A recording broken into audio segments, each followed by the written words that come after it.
I'm now going to continue my discussion of quadratic reciprocity by talking about Carl Friedrich Gauss. Now, for those of you English people speaking, that would be Carl Friedrich Gauss. Alright? Now, he was born shortly after the Revolutionary War began, but he was not born in the United States. He was actually born in Germany. And at the ripe old age of 21, he came up with the Disquisitiones Arithmeticae. Okay? That's when he came up with that. And a lot of people have said that he is one of the greatest mathematicians of all time.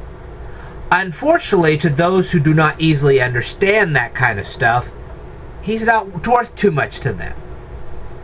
And that is why I presented Euclid first. Euclid is a little more well known, and he's a lot easier to read than Gauss. Okay. But that does not mean you shouldn't know who Gauss is. And it does not mean you should not know his works. It just means you have to start with Euclid first, then move up to him. Because if you don't understand Euclid, you're certainly not going to understand this guy.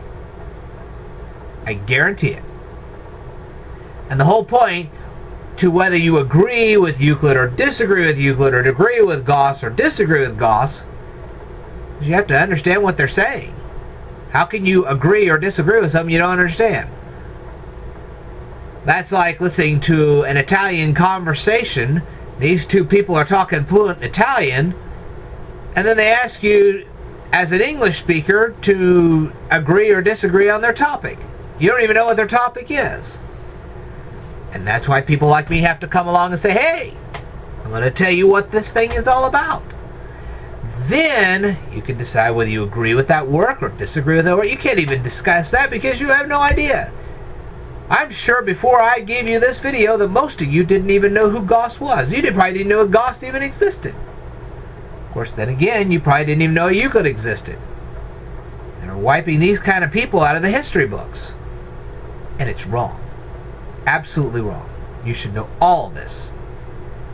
Well, I'll tell you what, your teachers may hide this stuff from you, but I'm not going to do that. No, sir. I'm going to tell you everything you need to know. And probably a lot of things you probably didn't even think you'd want to know, but you will.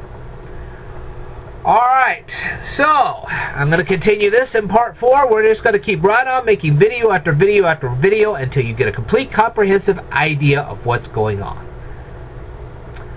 Alright, so for your homework, I want you to research Germany.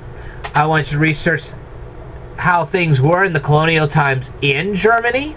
Not just the United States. You know, there was some things going on in Germany while we were fighting our Revolutionary War. It'd be kind of interesting to find out how all of these discoveries actually made it to the United States. Let me tell you something. It wasn't sent over the internet. They didn't have internet back then. So, do some homework. Leave some comments down below. Leave me a video response. I'd love to hear from you. I'll tell you more in the next video, so stay tuned.